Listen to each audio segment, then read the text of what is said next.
ورځې دوه تازه او مهم خبرونه. د طالبانو پنجشیر والي بهر ته تللي د تیر حکومت 1500 ملکي او نظامي کارکوونکي بیرته پنجشیر ته ستانه شوي دي. بلخوا مؤسسو ته د طالبانو امر د مرستو ویش پر مهال باید عکسونه وانخلئ. سلام ستړي مشئ، وخت مو په خیر. په موږ د ورځې مهم خبرونو ته. پنجشیر لپاره د طالبانو والی حافظ محمد آغا حکیم وایي بهر ته تللي د تیر حکومت 1500 ملکي او نظامي کارکوونکي بیرته پنجشیر ته ستانه شوي دي. باختر خبري اژانس چې د طالبانو تر کنټرول لاندې فعالیت کوي د دغه خبر پخلی کړی او د نوموړي له قوله ویلي چې یاد کسان اوس د سولې او ورورګلوۍ په فضا کې ژوند کوي. د دغه خبر په اړه نور جزئیات نه دي ورکول شوي.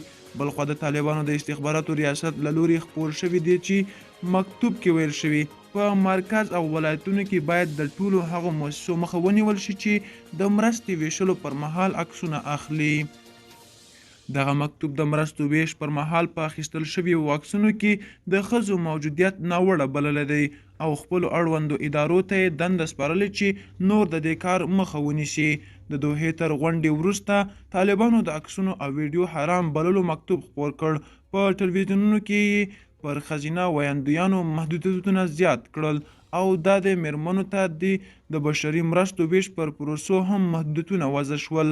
ښایي دغه عمل له افغانستان سره د بشري مرستو کچه کمه او بېوزلي نوره هم زیاته کړي. دا وې د نن ورځې شمدو کلي خبرونه. که غواړئ نور تازه او مهم خبرونه ترلاسه کړئ نو همدا اوس افغان نیوز یوټیوب چینل سبسکرایب کړئ. تر بخیر چارې، ښه وخت.